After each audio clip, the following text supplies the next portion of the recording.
Assalamualaikum warahmatullahi wabarakatuh. Alhamdulillah alladzi bi ni'matihi tatimmu shalihat wa tanzilul barakat wa tahsulun nafahat. Wa sallallahu wa sallama ala sayyidis sadat wa qudwatil qadat wa ala alihi wa sahbihi ahli al-fadaili wal karamat. Subhanaka la ilma lana illa ma 'allamtana innaka antal alimul hakim. Rabbi shrah li sadri wa yassir li amri wahlul 'uqdatam min lisani yafqahu qawli wahdi qalbi bi jahil Mustafa sallallahu alaihi wasallam. Yang saya hormati para tokoh, baik dari tokoh adat, tokoh agama, teristimewa juga kepada guru saya Bapak Qodi Abdul Rashid Kamaru, hafizahullahu ta'ala wa ra'ah. Mudah-mudahan semuanya dijaga oleh Allah subhanahu wa ta'ala. Begitu juga kepada keluarga daripada almarhum dan almarhumah. InsyaAllah mudah-mudahan mereka diberikan ketabahan, kesabaran oleh Allah subhanahu wa ta'ala. Dan insyaallah mudah-mudahan anak-anak, cucu-cucu sampai cicit-cicit beliau menjadi anak-anak yang soleh dan solehah, yang taat kepada Allah dan Rasul Muhammad sallallahu alaihi wasallam. Begitu juga kepada hadirin wal hadirat, muslimin dan muslimat, yang insyaallah mudah-mudahan semua yang hadir dosa-dosa kita diampuni oleh Allah subhanahu wa ta'ala. Amin ya rabbal alamin. Alhamdulillah, syukur kita kepada Allah subhanahu wa ta'ala, yang mana pada pagi menjelang siang hari ini masih diberikan keafiatan oleh Allah, diberikan umur panjang, diberikan sehat wal afiyah. Dan alhamdulillah kita masih hidup, karena sudah banyak yang mati, tapi kita masih diberikan keafiatan, diberikan umur panjang. Maka dimaksimalkan daripada ketaatan kita kepada Allah subhanahu wa ta'ala, istiqomah kita kepada Allah subhanahu wa ta'ala. Salawat dan salam tak lupa kita senantiasa bersalawat kepada junjungan kita Nabi besar Muhammad sallallahu alaihi wasallam, beserta para keluarganya, para sahabatnya, para tabi'in dan tabi'ut tabi'in. Mudah-mudahan kita semua dianugerahkan oleh Allah bisa mencintai dan mengikuti mereka semua. Amin ya rabbal alamin. Bapak Ibu jamaah sekalian yang dimuliakan Allah, sebagaimana setiap saya ceramah itu saya sering singgung masalah takziah awalnya, karena memang walaupun saya sudah pernah singgung sebelumnya di hari yang ke-7 dari atas meninggalnya almarhum Bapak Hasan Abbas Nusi, tapi ini hari ke-40 daripada almarhumah. Jadi saya sentil sedikit masalah takziah. Takziah saya sudah pernah sampaikan, hukumnya boleh, bahkan disunnahkan. Jikalau kita bikin takziah, maka di sini dianjurkan datangnya kita ke tempat ini mendapatkan pahala. Dan pahala disebutkan oleh Nabi sallallahu alaihi wasallam, man azzah musaban ghufira lahu dzambuh. Kalau seandainya seseorang yang datang ke tempat untuk bertakziah, maka Allah ampuni dosanya. Yang kedua yang ingin saya sampaikan mengenai masalah takziah, yaitu disediakan makanan. Tadi kita baru sampai langsung disediakan dus. Di dus itu kita bisa lihat dalam dus ada kuenya, ada makanannya, ada minumannya. Banyak yang tanya ke saya bagaimana hukum ini. Maka saya sering sampaikan hukumnya boleh, tidak ada masalah. Dan ini disebutkan di dalam kitab Al-Hawilil Fatawi yang dikarang oleh Al-Imam Abdurrahman Jalaluddin As-Suyuti. Begitu juga dinukil oleh Al-Imam Abu Nuaim dalam kitab Hilyatul Awliya. Dinukil oleh Al-Imam Ahmad bin Hanbal dalam kitab Az-Zuhud. Dan beliau termasuk muridnya Imam Syafi'i. Berarti beliau ini termasuk generasi yang terbaik. Karena kata Nabi SAW, khairukum qarni thumma alladhina yalunahum thumma alladhina yalunahum. Sebaik-baik kalian itu adalah abadku, kata Nabi. Berarti abadnya para sahabat. Thumma alladhina yalunahum, abad setelah sahabat, yaitu tabi'in. Thumma alladhina yalunahum, tabi'ut tabi'in. Jadi mereka ini 3 abad generasi terbaik. Al-Imam Ahmad bin Hanbal termasuk tabi'ut tabi'in. Mereka bertiga tadi yang saya sebutkan ulama-ulama yang sangat terkenal, mereka menukil pendapat Al-Imam Tawus Al-Yamani. Imam Tawus Al-Yamani itu ulama dari kalangan tabi'in. Tabi'in berarti muridnya sahabat, sahabat berarti muridnya Rasulullah sallallahu alaihi wasallam. Apa kata beliau? Yustahabbu, dianjurkan untuk bersedekah makanan dari pihak keluarga ketika ada yang meninggal dunia, dan diniatkan pahalanya ke siapa? Diniatkan kepada almarhum atau almarhumah. Dan ini yang kita lakukan selama ini di Gorontalo. Jadi alhamdulillah ini tetap berjalan. Dan jikalau ada orang mengatakan haram, tidak boleh, itu tidak mempunyai atau tidak memiliki landasan yang kuat. Karena sekarang ini sedikit-sedikit haram, sedikit-sedikit bid'ah, sedikit-sedikit tidak boleh. Mana dalilnya? Oh memang tidak boleh, karena ini tidak bisa ditimpah musibah, karena ini sudah dapat musibah ditambah lagi musibah bersedekah. Kata siapa seperti itu? Bukankah kita baca sebuah hadis dari Nabi SAW ketika datang seorang sahabat kepada Nabi dan bertanya, ya Rasulullah, wahai Nabi Muhammad, ummi matat, saya punya ibu mati, afatasaddaq 'alaiha, bolehkah saya bersedekah atas namanya? Apa kata beliau? Nabi Muhammad, tasaddaq 'alaiha, bersedekahlah kamu atas namanya. Berarti itu dalil bahwasannya kita bisa bersedekah atas nama orang tua kita, dan sekarang diberikan makanan itu sedekah buat siapa? Almarhumah yang meninggal dunia, ibu daripada keluarga. Oleh sebab itu jamaah sekalian yang dimuliakan Allah Subhanahu wa taala, sebenarnya masalah ini sudah selesai. Dan tidak mungkin para ulama kita di Gorontalo membuat suatu hukum kemudian tidak berdasarkan daripada dalil baik di dalam Al-Qur'an maupun sunnah Nabi Muhammad sallallahu alaihi wa ala alihi wasallam. Oleh sebab itu jamaah sekalian, ini insya Allah pertama yang saya ingin sampaikan. Jadi tidak ada lagi yang mengatakan takziah tidak boleh. Ada lagi yang mengatakan yang anehnya begini. Dia kalau dihadir takziah, ini ustadz ditelepon, ustadz ya mau undang takziah, oh iya boleh. Tapi kalau makan-makan jangan, saya tidak mau datang, saya datang langsung ceramah. Tapi sedekah dia terima. Nah ini aneh namanya. Bagaimana dia bisa bedakan antara makanan dan sedekah? Bukankah makanan itu pertama dari uang, kemudian dibelikan makanan? Berarti sama saja urusannya. Kenapa dia tidak mau makan, tapi sedekahnya dia terima? Ini garap DP Nawa. Nah, oleh sebab itu jamaah sekalian yang dimuliakan Allah Subhanahu wa taala, kalau ada yang mengatakan haram, ada yang mengatakan tidak boleh, ini tidak memiliki landasan yang kuat. Dan insya Allah mudah-mudahan seperti ini tetap dipertahankan. Biarkan keluarga yang berduka membantu atau bersedekah diniatkan kepada almarhum atau almarhumah. Berikutnya ada juga takziah yang menjadi haram, bisa. Jadi Bapak Ibu ketika bikin takziah bisa jadi haram. Saya sudah pernah sampaikan, jikalau kita buat takziah kemudian kita tidak mampu sampai pinjam uang sana sini, itu yang tidak boleh. Ketika takziah pinjam uang, ada kasus pertama yang saya waktu itu datang di Isimu. Ketika saya ceramah, saya bilang kok makanannya banyak sekali. Saya bilang, ibu ini dari mana? Rumahnya saja tidak sesuai dengan jumlah makanan yang disediakan. Akhirnya kata ibunya, Ustadz saya pinjam uang di bank bikin takziah. Nah ini garap DP nama lagi. Oleh sebab itu kalau tidak mampu tidak usah bikin. Kalau tidak mampu sampaikan, nanti ada pihak keluarga yang bantu. Kalau keluarganya sama-sama miskin gimana? Bikin kecil-kecilan, tidak usah besar-besar. Oleh sebab itu alhamdulillah di Gorontalo setiap kali ada takziah itu ada dari tetangga, ada dari keluarga, semuanya membantu. Misalnya satu orang meninggal, yang pelaksana takziah hari ketiga adalah alumni almarhum. Contoh. Jadi tidak terbebani daripada pihak keluarga. Oleh sebab itu insya Allah ketika ada takziah kalau tidak mampu maka jangan dipaksakan. Bapak Ibu jamaah sekalian dan dimuliakan Allah, sekarang kita berada di bulan Muharram. Bulan Muharram ini bulan salah satu dimuliakan Allah Subhanahu wa taala di dalam Al-Qur'an. Dan amalan apa saja yang bisa kita lakukan? Selama ini kita kenal dengan Muharram itu adalah bulan ya pergantian tahun. Ketika awal bulan setiap tahun itu mulai dari Muharram. Tapi amalan-amalan di dalam kita tidak tahu apa saja. Oleh sebab itu sedikit saya sentil masalah ini. Pertama yang bisa kita lakukan adalah puasa. Jadi kalau Bapak Ibu ingin puasa ya puasa.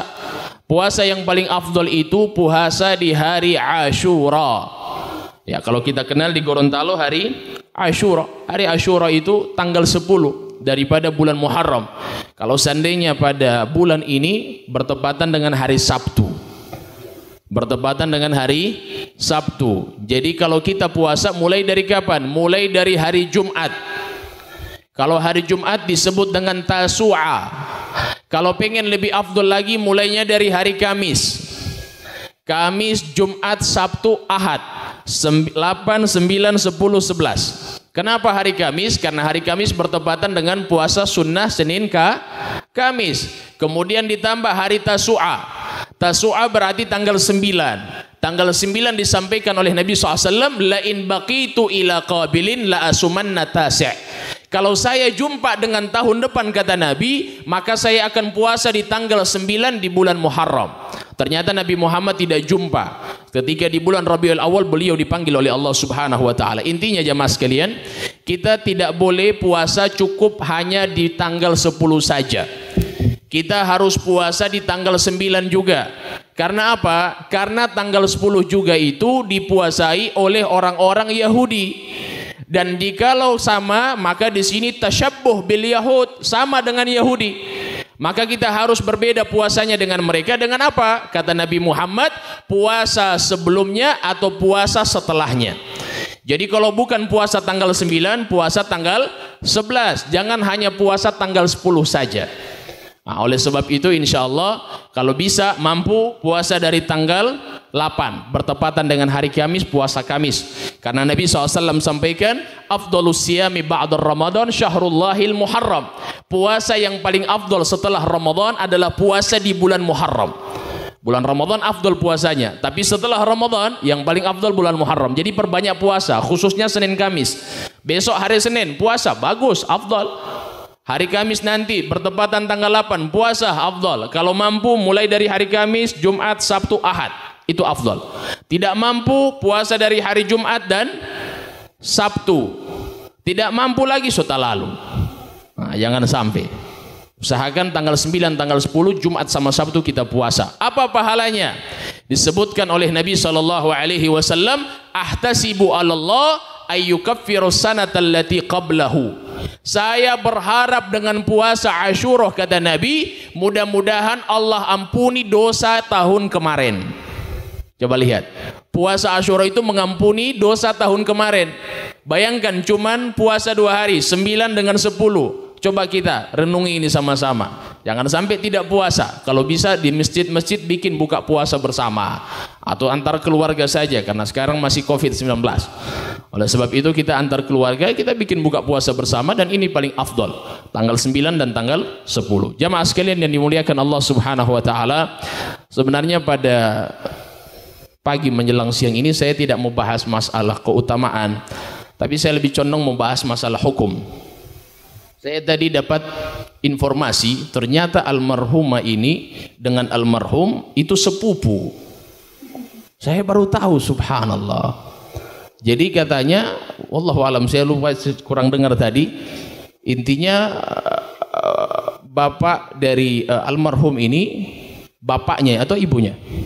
Ibunya ya, ibu daripada bapak, Pak Hasan, itu kakak adik dengan bapak daripada almarhumah.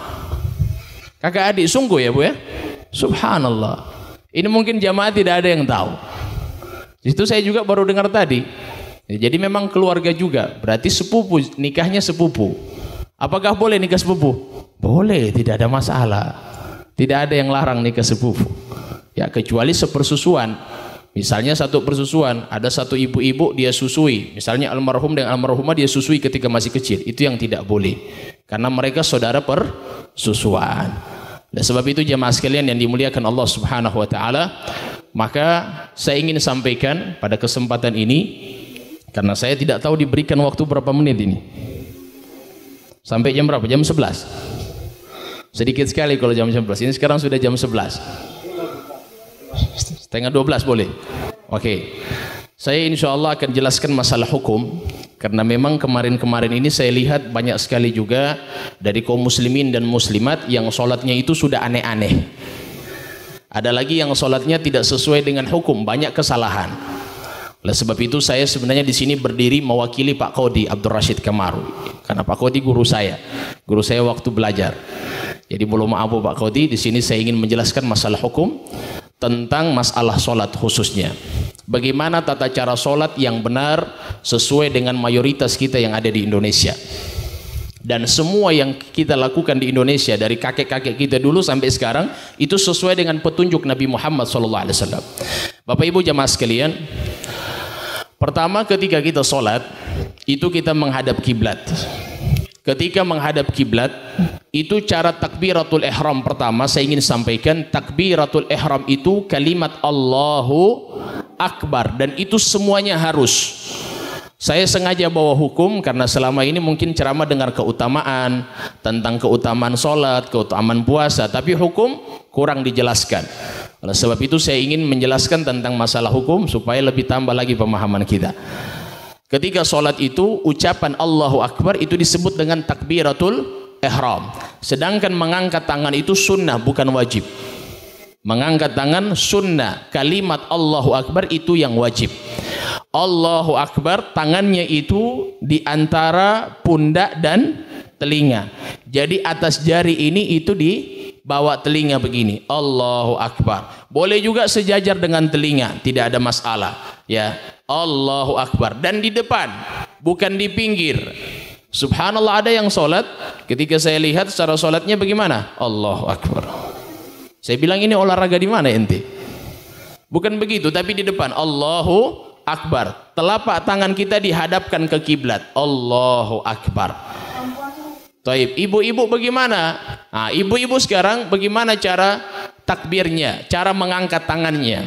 Karena sekarang ini ibu-ibu banyak sekali, cipu-cipunya sekarang sudah modern. Cipunya ibu-ibu sekarang atau mukenanya itu ada atasan, ada bawahan. Beda dengan orang tua dulu. Saya punya nenek itu orang Gorontalo asli, marga Bobihu saya punya nenek. Justru itu saya pernah lihat pakaiannya beliau ketika pakai sholat itu masih pakai yang dulu, yang mukena yang pakai tangan itu. Itu lebih afdal jamaah sekalian. Kenapa? Kalau kita sholat pakai itu, walaupun kita angkat takbiratul ihram setinggi apapun tidak ada masalah. Tapi kalau pakai cipu modern, Allahu Akbar, kena angin terbuka auratnya. Ya masih untung di dalam kalau pakai tangan panjang. Kalau pakai satu jari bagaimana? Iya kan? Jadi Allahu Akbar kalau pakai yang pakai tangan itu enak, walaupun tinggi tidak terbuka aurat. Tapi yang pakai atasan, pakai baju di dalam, tiba-tiba angkat takbir, terangkat cipunya, kelihatan auratnya, batal sholat tidak? Batal. Nah itu pentingnya. Jadi kalau ibu-ibu kalau bisa takbirnya pendek. Allahu Akbar, Allah. Oleh sebab itu jemaah sekalian yang dimuliakan Allah Subhanahu wa taala, itu takbir yang pertama. Tidak lurus, harus lurus begini, tidak. Tidak juga dia dibuka sama pisang goreng begini, tidak. Tapi bagaimana caranya? Caranya itu dengan kita ke depan begini, depan, kemudian agak diregangkan sedikit. Seperti ini. Allahu Akbar. Jadi kita Allahu Akbar. Ya, jangan diukur telinga. Allahu Akbar. Dia mau ukur lagi. Tidak perlu diukur. Dikira-kirakan saja. Seperti itu cara ketika kita takbiratul ihram. Kemudian ketika sedekap Allahu Akbar. Di atas pusar, di bawah dada, begini. Begini sedekapnya. Ini mayoritas daripada madhab Asy-Syafi'i. Seperti ini. Kalau kita pergi ke Sudan, Afrika, itu sholatnya agak lain. Bagaimana? Allahu Akbar, tepat pada pusar. Kalau kita pergi kemana? Ke Saudi, Imam Masjidil Haram, Allahu Akbar, di bawah pusar. Karena madhabnya Imam Ahmad bin Hambal. Kalau kita pergi ke Maroko, Maroko beda lagi dengan Indonesia. Karena mereka menggunakan madhab Imam Abu Hanifah. Jadi kalau sholat Allahu Akbar di bawah pusar. Ini madhab 4. Kalau kita di Indonesia mayoritas madhab Imam Syafi'i. Jadi sholatnya kita dari orang tua dulu di Gorontalo sampai sekarang itu di atas pusar, di bawah dada begini. Santai. Taib. Ada yang sholat di dada begini. Pernah lihat? Itu kapan adanya? Masih ibu-ibu masih muda pernah lihat begini? Tidak pernah. Nanti suatu tua sekarang baru lihat mungkin. Atau makin muda jangan sampai tidak ke masjid ini. Baik. Ketika sholat ada yang seperti ini. Dari mana pendapat ini? Di sini tidak ada satupun 4 madhab yang mengatakannya. Satupun 4 madhab dari ulama salaf tidak ada yang mengatakan di dada. Siapa yang mengatakan? Ulama baru. bukan ulama salaf, bukan ulama terdahulu. Jadi kalau seandainya ada yang mengatakan ini sesuai dengan contoh Nabi, saya tantang, saya bilang bukan. Kok berarti kalau Anda katakan itu sesuai dengan Nabi, kalau gitu orang ikut siapa kalau begitu? Berarti selama ini sholat kita bagaimana? Nah, oleh sebab itu yang paling mayoritas di Indonesia kita ikuti, jangan bikin risih. Kalau kita sholatnya di atas pusar di bawah dada sudah ikuti. Tapi kita tanpa menyalahkan yang lain. Kalau ada yang lain juga tidak ada masalah. Yang salahnya itu yang merasa paling benar, itu yang tidak betul. Kan kita pengen persatuan. Dari dulu misalnya ada ormas yang terkenal di Indonesia, NU Muhammadiyah, aman-aman sampai sekarang, tidak ada masalah. Ketika ada masalah ini dibilang oh ini tidak boleh, tidak ada masalah, tapi tetap berdamai. Oleh sebab itu jamaah sekalian yang dimuliakan Allah Subhanahu wa taala, sama dengan perihal kunut ini masalah. Ada orang yang ketika kunut dia tidak mau berkunut di satu masjid. Yang dari kunut dia bilang oh saya tidak mau sholat di masjid situ. Kenapa? Tidak berkunut. Baru kamu sholat di mana? Mau sholat di rumah? Tidak boleh. Berarti ini subhanallah tidak ada persatuan. Kita sholat tidak ada masalah. Kalaupun mereka tidak berkunut, kunut di dalam madhab Syafi'i itu hukumnya sunnah, bukan wajib. Jikalau kita tinggalkan kunut pun sholat kita tetap sah. Jadi jangan sampai masalah kunut dan tidak kunut bakal hai. Anehnya seperti itu zaman sekarang. Oleh sebab itu jamaah sekalian yang dimuliakan Allah, ada satu kisah seorang dari Indonesia datang pergi ke Masjidil Haram, umrah waktu itu. Jadi ketika dia mau sholat, waktu itu sholat subuh. Karena memang di dalam mazhab Imam Syafi'i, kita di Gorontalo itu kalau sholat pakai basmalah Al-Fatihahnya. Dan basmalahnya itu dikeraskan. Bismillahirrahmanirrahim. Kalau mazhab Imam Ahmad bin Hanbal, Bismillahirrahmanirrahim. Alhamdulillahi Rabbil Alamin. Itu yang ditarjihkan oleh Muhammadiyah sekarang. Kalau seandainya Imam Abu Hanifah, Bismillahirrahmanirrahim. Alhamdulillahi Rabbil Alamin. Itu madhab Imam Abu Hanifah. Kalau kita lihat madhab Imam Malik, tidak ada bismillah sama sekali. Allahu Akbar. Alhamdulillahi Rabbil Alamin. Itu 4 madhab dan semuanya benar, tidak ada masalah. Baik. Ketika kita di Gorontalo, sholat di masjidnya, masjid yang madhab Syafi'i. Kalau di sini di Gorontalo terkenal dengan mimbar dengan podium.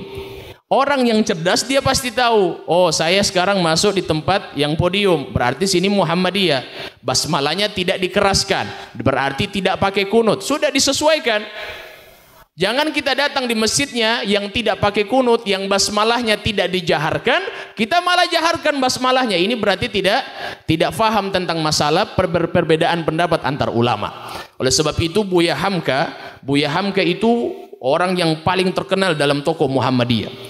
Beliau itu waktu datang ke Manado, ya kira-kira tahun berapa itu, sholat di Masjid Kampung Arab, karena saya dari Manado juga, sholat di Masjid Kampung Arab, di Masjid Istiqlal, masjid masyhur. Waktu itu sholat subuh, beliau tanya sama imam masjidnya, di sini pakai kunut atau tidak? Kata imam masjidnya, naam pakai kunut, iya pakai kunut. Buya Hamka kan Muhammadiyah. Bagaimana beliau cara menyikapinya? Beliau sholat Allahu Akbar, Bismillahirrahmanirrahim. Bismillahnya dikeraskan. Ketika rakaat kedua bangkit dari ruku, Allahumma hdina fi man hadait, amin. Dan ini sikapnya Imam Syafi'i ketika sholat di masjidnya Imam Abu Hanifah. Ketika Imam Syafi'i datang di tempatnya Imam Abu Hanifah melaksanakan sholat, waktu itu sholat subuh, murid-muridnya Imam Syafi'i senang semuanya. Alhamdulillah sekarang kita akan menang karena Imam Syafi'i akan berkunut di tempatnya masjid Imam Abu Hanifah. Jadi murid-muridnya senang. Ternyata Imam Syafi'i ketika dikunut beliau langsung sujud, tidak pakai kunut. Itu sikapnya Imam Syafi'i. Masa kita pengikut Imam Syafi'i tidak mengikuti apa yang telah diajarkan oleh Imam Asy-Syafi'i? Oleh sebab itu jamaah sekalian yang dimuliakan oleh Allah Subhanahu wa taala, setelah itu baca Al-Fatihah. Al-Fatihahnya itu diperbaiki, dan ingat, Al-Fatihah itu wajib bagi makmum dan imam. Tidak boleh dia hanya Al-Fatihahnya di mana? Di dalam hati, tidak sah. Al-Fatihah itu harus dilafatkan walaupun pelan, baik makmum maupun imam. Bismillahirrahmanirrahim. Alhamdulillahirabbil alamin. Harus dilafatkan. Tidak boleh di dalam hati, walaupun ibu-ibu harus dilafatkan tapi pelan. Karena Nabi SAW beliau ketika baca Al-Fatihah bergerak, beliau punya janggut. Berarti beliau membaca Al-Fatihah, tidak di dalam hati bacaan Al-Fatihahnya. Kemudian setelah itu jamaah sekalian masuk surat. Surat itu hukumnya sunnah. Tadi sebelum Al-Fatihah iftitah. Kemudian baca surat. Surat itu hukumnya sunnah. Surat setelah Al-Fatihah. Jadi kalaupun ada orang yang tidak mau baca surat, tidak ada masalah, tetap sah solatnya. Kemudian ruku. Cara ruku yang benar memegang lutut. Kemudian belakangnya diluruskan. Jangan sampai ada yang bengkok. Lurus, kecuali yang tidak mampu. Kemudian setelah itu Sami Allahu liman hamida. Ingat, Sami Allahu liman hamida, tangan itu diluruskan ke bawah. Sami Allahu liman hamida. Jangan Sami Allahu liman hamida dia goyang begini dari tangan. Ini kalau digoyang 3 kali gerakan berturut-turut, hukumnya batal solat. Coba hitung Jo, 1, 2, 3, 4, 5, 14 kali. Banyak sekali nantinya. Oleh sebab itu ini bisa membatalkan solat. Kalau itu kita solat, kita diamkan tangan begini. Ada lagi yang sekarang kita lihat yang baru-baru, ketika solat Allah Sami Allahu liman hamidah, kembali begini. Iya kan? Kembali seperti ini. Kami sampaikan tidak ada satupun dari 4 madhab yang mengatakan demikian. Tidak ada satupun. Baik yang mentarjihkan, misalnya mentarjihkan pendapat Imam Ahmad bin Hanbal, tidak ada yang mengatakan Sami Allahu liman hamidah kembali begini, tidak ada. Sekarang datang ketika pemahaman baru datang mengatakan ini yang paling benar, ini yang paling sunnah. Ente dari mana lahir? Ente tahu dari mana fikih? Bukankah ente harus ikut 4 madhab? Kan aneh ketika dia katakan dia ikut guru saya, padahal gurunya baru meninggal tahun 2000 kemarin. Kemudian dia nisbatkan fikihnya kepada gurunya. Ini juga menjadi pemahaman khususnya para pemuda. Kadang-kadang ini pemuda ini subhanallah belajar di satu pengajian, pulang ke rumah dia punya papa, dia panggil bakalai. Karena apa? Karena dia punya papa bikin arwah. Di papa bikin arwah, tidak boleh. Tidak boleh tahlil, tidak boleh begini. Akhirnya bakalai dengan orang tuanya. Bukan semakin berilmu semakin berakhlak, malah semakin berilmu semakin durhaka sama orang tua. Ini kejadian jemaah. Dan datang orang tuanya ke saya. Ngomong ke saya, Ustadz, foto-foto di rumah disuruh kasih turun semua. So tidak ada foto. Saya suami foto keluarga dikasih turun. Dia bilang katanya malaikat tidak mau masuk. Akhirnya bakalai dia punya orang tua dengan dia punya anak. Nah, ini jamaah sekalian, banyak yang berilmu tapi tidak diajarkan akhlak kepada anak-anaknya. Oleh sebab itu jamaah sekalian, maka dalam sholat pun seperti itu, kita harus mengetahui akhlaknya, mengetahui adabnya. Kemudian sujud. Ketika sujud diperhatikan. Ketika kita sujud, mana yang didahulukan, lutut atau tangan? Hah? Ibu-ibu bilang lutut atau tangan? Hah? Tangan atau lutut? Oh, kalau tidak ada berarti kepala duluan kayaknya ini. Baik. Menggunakan lutut itu yang lebih dianjurkan dan yang lebih jumhur pendapat ulama. Lebih banyak pandangan. Lutut duluan, bukan tangan duluan. Karena kata Nabi SAW, janganlah kalian sujud seperti duduknya unta. Unta itu kalau duduk, tangan duluan. Coba kalau pernah umroh atau lihat di video YouTube, lihat unta, cara unta duduk. Pasti tangannya yang turun duluan, baru kakinya di bawah.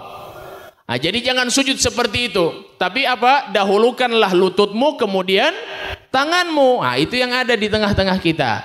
Subhanallah. Bagi yang tua pakai tangan. Tapi dua-dua di sini khilaf. Saya sampaikan khilaf, maksudnya perbedaan pendapat.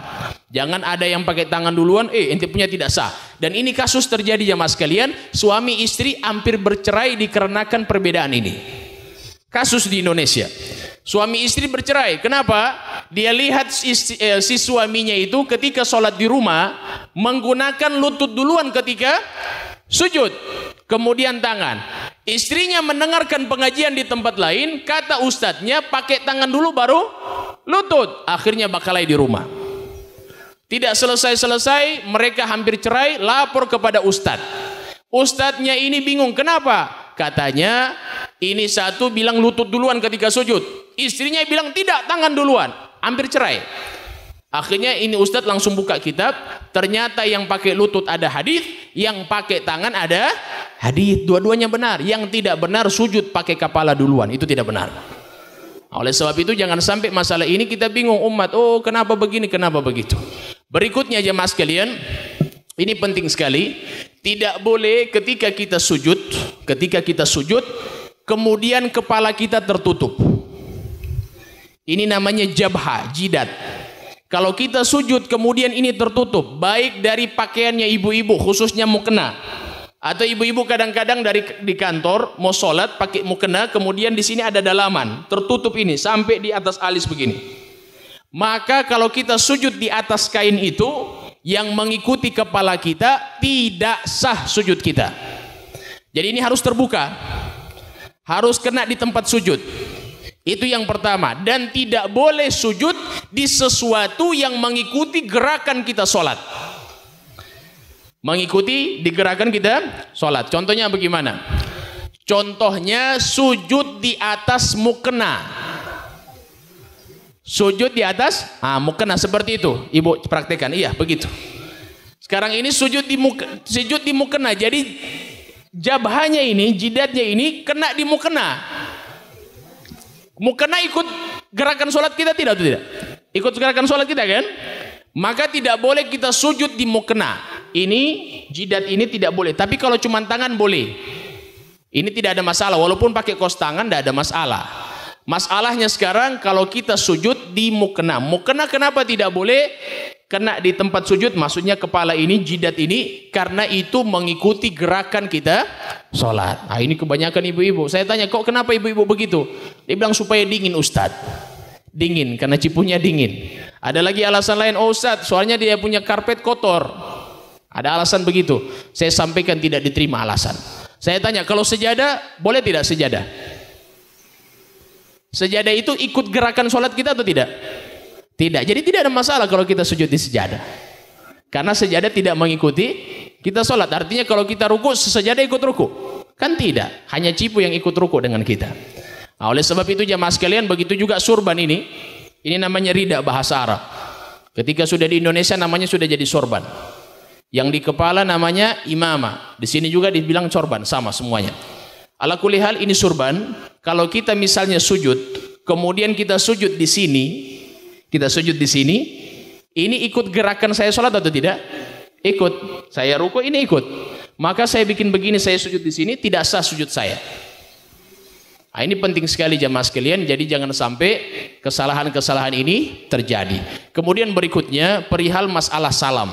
Ini terakhir. Masalah salam, ketika kita salam assalamualaikum warahmatullah. Di Gorontalo, bapak-bapak, ibu-ibu tahu ada istilah membuka tangan. Assalamualaikum warahmatullah. Banyak yang menolak ini. Ada yang bilang, oh ini tidak benar, ini tidak betul. Karena dia tidak tahu, karena bodoh. Coba kalau dia tanya sama orang-orang tua di Gorontalo, pasti dia akan tahu ilmunya. Ternyata buka tangan itu filosofinya ada di Gorontalo. Bahkan itu sesuai dengan dalil Al-Quran dan Sunnah. Buka tangan ketika sholat. Mungkin kita yang ikut-ikut sampai sekarang, anak-anak turunan dari orang-orang tua dulu sampai sekarang ini, mungkin ikut-ikut kalau mau ditanya tahu apa makna buka tangan, dia tidak tahu. Subhanallah, saya itu waktu itu tanya. Saya setiap ada permasalahan saya langsung tanya. Khususnya waktu itu masih hidup Pak Kiai Haji Lukman Katili. Itu saya pertama-pertama datang ke Gorontalo, waktu itu beliau meninggal tahun 2017 ya. 2017 kira-kira atau 2018 beliau meninggal. Nah, itu saya datang, saya langsung tanya-tanya hukum-hukum yang berkaitan dengan Gorontalo, saya mau sesuaikan dengan dalil. Ternyata semua sesuai dengan dalil Al-Quran dan Sunnah. Karena beliau pakar dalam masalah adat. Saya tanya, bagaimana istilah masalah buka tangan? Ternyata jamaah sekalian, buka tangan itu doa. Kita buka tangan berdoa. Bukan itu tidak ada makna. Maknanya apa? Ya Allah, bukakanlah pintu surga. Saya tanya, beliau tanya, bukankah boleh berdoa di setiap sholat? Saya bilang boleh. Tidak ada masalah, tidak ada masalah. Di salam boleh tidak berdoa? Saya bilang boleh berdoa di salam. Dia bilang, Ustadz, buka tangan kanan itu berdoa supaya apa? Supaya dibukakan pintu surga. Ini isyarat doa. Ini isyarat doa. Buka. Justru itu di Gorontalo ketika menolak bala, tangannya bagaimana? Begini. Itu isyarat doa dan itu dibolehkan dalam syariat. Itu isyarat doa. Nah, banyak dari kita menyangka ini bukan, ini cuma adat. Itu bukan adat, itu isyarat doa. Itu di dalam sunnah Nabi Muhammad SAW. Jadi ketika buka salam, assalamualaikum warahmatullah, ini isyarat doa. Ya Allah, bukakanlah pintu surga. Kasus yang saya bingung, saya tanya, baru tangan kiri berarti buka pintu neraka. Kalau dibuka, Iya kan? Maka di sini kata beliau tidak. Memang orang tua dulu di Gorontalo katanya tangan kiri itu tidak dibuka. Tangan kiri tidak dibuka. Memang ada sebagian dibuka, tapi doanya lain. Apa doanya? Doanya umum. Doanya misalnya, ya Allah bukakanlah rezeki, ya Allah bukakanlah pemahaman buat anakku. Ya, jadi buka tangan kiri itu doanya lain. Jangan buka pintu neraka. So buka pintu surga, neraka lagi dibuka. Nah, oleh sebab itu insya Allah jemaah sekalian yang dimuliakan Allah Subhanahu Wa Taala, ini beberapa hal yang berkaitan dengan masalah solat. Begitu juga setelah solat ada zikir la ilaha illallah wahdahu la syarikalah lahul mulku wa lahul hamdu yuhyi wa yumitu wa huwa ala kulli syai'in qadir. Itu dijaga setiap kali subuh dan maghrib. Ini ada dalilnya sahih. Bahkan sebagian mengatakan hasan di dalam kitab Musnad Imam Ahmad. Saya sampaikan ini karena sebagian dari kaum muslimin, khususnya ustadz-ustadz, andalkan Bukhari Muslim. Tapi suruh buka Musnad Imam Ahmad, dia tidak tahu di dalamnya apa. Musnad Imam Ahmad kitab hadis, dan itu disahihkan juga ada juga yang hasan. Ternyata di dalam situ menganjurkan kepada kita untuk baca la ilaha illallah wahdahu la syarikalah lahul mulku wa lahul hamdu yuhyi wa yumitu wa huwa ala kulli syai'in qadir. Kata Nabi, barang siapa yang mendawamkan itu pada pagi dan petang. Pada pagi dan petang berarti waktu subuh dengan waktu maghrib. Setiap hari 10 kali. Jadi paginya 10, petangnya 10. 10, maka Allah akan berikan kepadanya 100 kebaikan dan Allah akan jauhkan 100 keburukan. Coba lihat.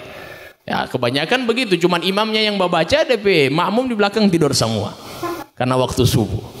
Oleh sebab itu jamaah sekalian yang dimuliakan Allah Subhanahu Wa Taala, maka dari masalah solat ini kita perbaiki.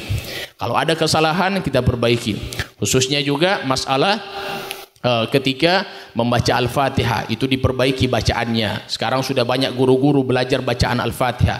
Bahkan juga saya sudah ajarkan khusus kepada orang-orang tua yang belum tahu mengaji. Saya sudah punya satu rujukan buku.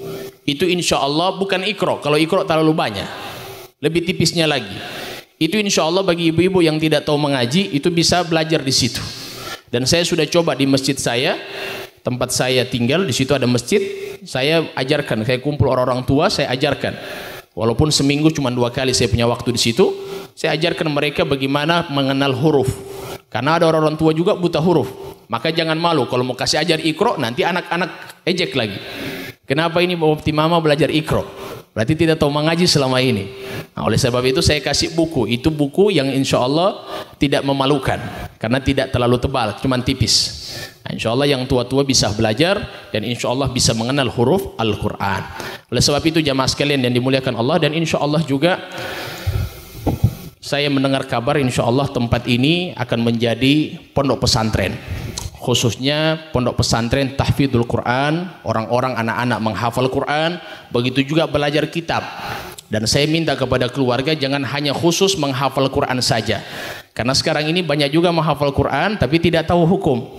Banyak juga sekarang menghafal Quran tapi subhanallah ya main-main mengatakan oh itu tidak sesuai dengan Al-Quran, padahal hukum dia tidak tahu menentukan hukum. Bagaimana dia langsung memberikan hukum kepada orang lain?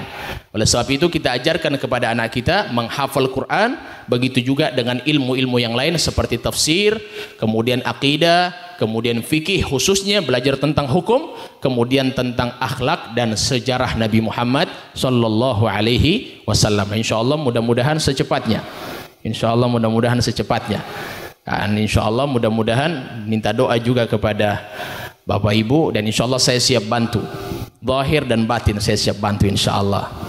Insyaallah mudah-mudahan saya akan dukung, saya akan bantu. Insyaallah sama-sama kita berjuang supaya mendapatkan diniatkan pahalanya kepada almarhum dan almarhumah insyaallah taala. Begitu juga kepada keluarga-keluarga yang telah meninggal dunia. Amin ya rabbal alamin. Dan diminta juga kepada keluarga, kepada para jamaah untuk mendoakan insyaallah cepat selesai, dan insyaallah lebih cepat lebih baik insyaallah biidznillah. Apapun bantuannya insyaallah bisa hubungi saya siap membantu insyaallah biidznillah. Terima kasih banyak kepada jamaah. Insyaallah setelah ini kita baca Yasin secara berjamaah, kita niatkan kepada almarhumah insyaallah taala. Kita berdoa kepada Allah. Sudah doa ini langsung? Kita berdoa kepada Allah Subhanahu wa taala, mudah-mudahan Allah Subhanahu wa taala mengampuni dosa-dosa almarhumah. Allah Subhanahu wa taala angkat derajat almarhumah. Allah Subhanahu wa taala jadikan anak-anak dari almarhumah anak-anak soleh dan soleha, semua keturunannya menjadi soleh dan soleha, yang taat kepada Allah, taat kepada Rasulullah, takut kepada Allah, takut kepada Rasulullah. Mudah-mudahan kita berdoa kepada Allah, perkumpulan ini menjadi perkumpulan yang dicintai oleh Allah Subhanahu wa taala, disayang oleh Allah Subhanahu wa taala. Ala hadhihi niyyah wa ala kulli niyatin salihah. Al-Fatihah. A'udzu billahi minasyaitonir rajim. Bismillahirrahmanirrahim. Alhamdulillahirabbil alamin arrahmanir rahim maliki yaumiddin. Iyyaka na'budu wa iyyaka nasta'in. Ihdinas siratal mustaqim. Siratal ladzina an'amta 'alaihim ghairil maghdubi 'alaihim waladdallin. A'udzu billahi minasyaitonir rajim. Bismillahirrahmanirrahim. Alhamdulillahirabbil alamin. Allahumma shalli wa sallim wa barik ala sayidina Muhammadin wa ala ali sayidina Muhammad. Allahumma rabbana ighfir laha warhamha. Allahumma ighfir laha warhamha. Allahumma ighfir laha warhamha wa'afiha wa'fu anha. Allahumma ij'al qubraha rawdatun min riyadil jannah. Ya Hannan ya Mannan ya man idza su'ila ata wa idza stu'ina an. Allahumma maghfiratuka awsa'a min dunubina wa rahmatuka arja 'indana min a'malina. Wa sallallahu ala sayidina Muhammadin wa ala alihi wa sahbihi wasallam. Walhamdulillahi rabbil alamin. Belum mampu. Billahi taufiq wal hidayah. Assalamualaikum warahmatullahi wabarakatuh.